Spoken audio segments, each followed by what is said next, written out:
And also this morning, I have a brief talk, sort of a follow-up from last week's discussion topic. The discussion topic, to recap if you weren't here or can't recall, was how to be a mindful, genuine fake. And we discussed some frames around identity. And that discussion topic seemed to generate a lot of interest and energy. And I appreciated your contributions to that. And I have a little bit of a follow-up there. A few points. And I appreciate your attention. So, I like to play with titles, which can be sometimes a little bit convoluted as I create them. This one I've called A Reasonable Facsimile, the Habituated Self. And the essential question to throw out, and again, this is framed in a lighthearted way. The question is, are you an original, a copy, or some permutation of a copy of a copy? And so that title is really referencing, our habit patterns that we discussed last week, and how when we engage in certain habits of thinking, speaking, and relating, that they grow very ingrained and can become very unconscious. And of course, where and how do we become conscious of our patterns? Usually not in a cave meditating in the Himalayas, in my humble and biased opinion. There are some patterns, yes, we will become familiar with when we go on retreat. But often, of course, in the context of our relationships, we become more acutely aware of our patterns if we're open and honest. And that can be a painful reckoning sometimes. So the habituated self is about forming an identity constrained by the repetitive habits of thought, speech, and actions. And so to a certain extent, we're all habituated. That's not a bad thing. Some social biologists might say, that's sort of necessary for our survival, to have certain kinds of habits that protect us, that keep us walking and breathing, etc. So the good news is that this is not necessarily a bad or dysfunctional thing. But the other part of that is that, of course, some of our ingrained habits become not very skillful in terms of how we treat ourselves and how we relate to other people in our lives. And so I have a few concepts and questions just to throw out in no particular order. One is the idea of a sort of a developmental progression, if you will, to the psychologists and psychotherapists in the crowd out there. This is not a formal theory. I'm expressing some ideas that maybe can illuminate certain processes. The idea that there is such a thing as a process called codependent relationships. And we might see a progression, if we were to put this in a developmental framework, of codependency, independence, and then interdependence. Let me explain. That's a lot of words and concepts.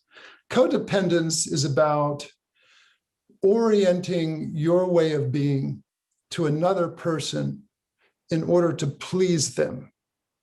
And on the surface, it looks very kind and very nice. But I like to sometimes play with the idea that codependence is actually self-centeredness in disguise, because it's aimed to protect the self, to be impervious to criticism, and to have other people like us while we deny various parts of ourselves, like the part that disagrees or is angry, for example. So that's one way of being. Sort of self-orientation under the disguise or guise of caring for others, One time when I was working many years ago in a rehabilitation center for addiction, one of the old counselors said, oh, codependence, it's when you're drowning and someone else's life flashes before your eyes. So it's very much an orientation towards someone else, but it's really self-centered. So independence is sort of a step along that developmental progression in this way. And we see this, of course, when the 2-year-old can say no. We see this in teenagers who are expressing their individuality. And of course, independence is very healthy in balance. And yet at the same time, there's a shadow to everything. If we become so independent, then we become disconnected. So I would like to entertain the idea that the higher level, if there is such a thing as high versus low, is what we might call interdependence. Interdependence. If you haven't experienced the Buddhist teacher and eco-philosopher and wise elder Joanna Macy, I highly recommend that you view her work on YouTube or read her books. She talks a lot about interdependence, that we are all co-created by a web of relationships that not only includes people, but also includes the earth. So when we tend to ourselves in a truly interdependent way, we tend to the earth as well. And of course, we can make this even more concrete. We have a global community. We have maybe ethnic and cultural and societal influences and identities, our families, and certainly subcultures that we find ourselves in. The Buddhist principle here is called interdependent co-arising, which essentially means that nothing possesses its own irreducible self-nature, and everything depends on something else for its existence. So we sometimes call that emptiness. And then the question arises, well, does that mean nothingness? Like we are nothing, we are nobody? Well, not really. What we're talking about is emptiness of a separate self. Emptiness of a separate self. So who you are just didn't sprout out without being connected, of course, to the family lineage and to all the elements of the earth.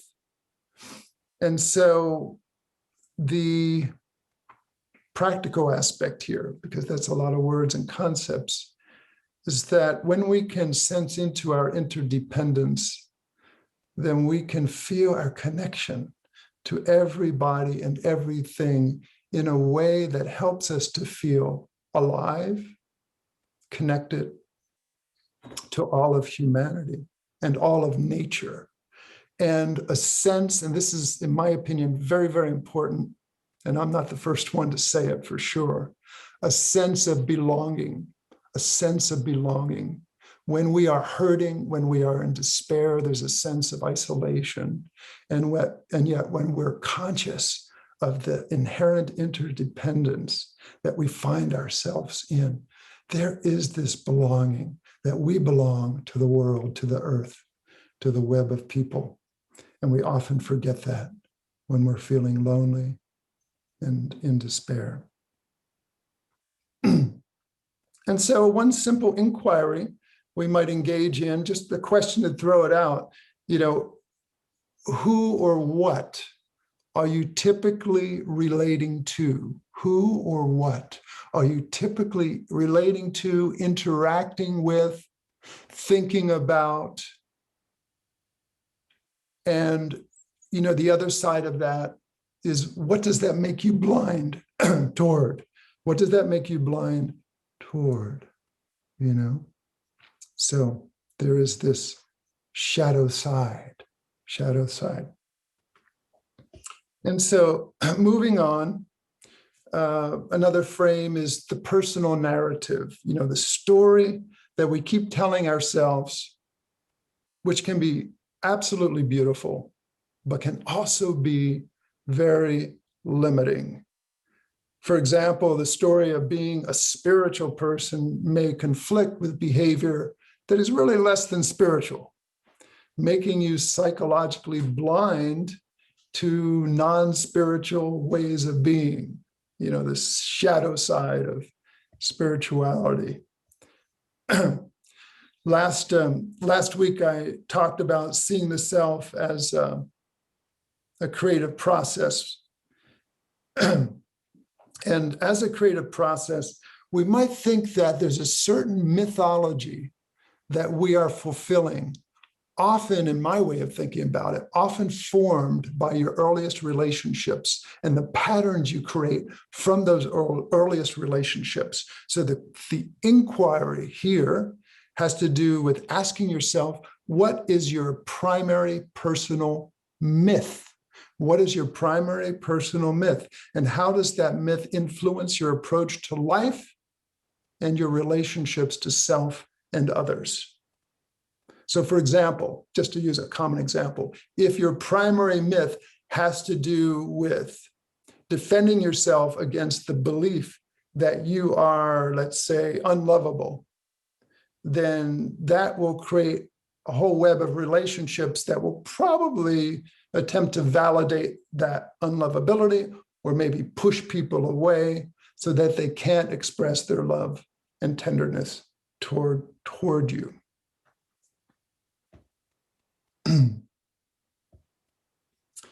And let me transition now. I appreciate your attention.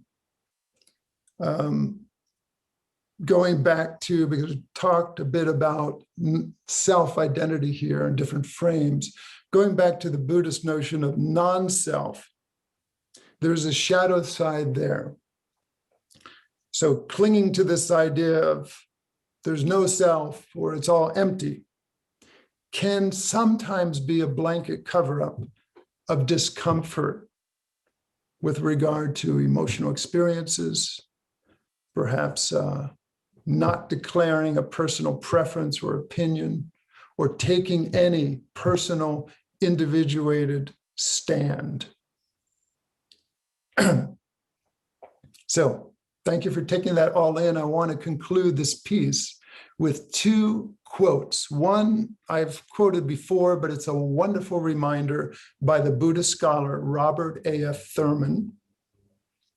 And he says, and I believe this was in the context of an interview, so it's the quote is in a conversational style. He says, because if you meditate a lot before you have some learning, especially about emptiness and selflessness, then you're likely to get into a state, because the mind is so powerful, where you feel comfortable with your self-centeredness intact, and it'll be kind of an escapist state, a quietist type of escapist state. And then your growth as an overall person pursuing or evolving toward enlightenment will be stunted. It's sort of like getting addicted to a tranquilizer. So this, I think, is an important awareness for us all who practice meditation.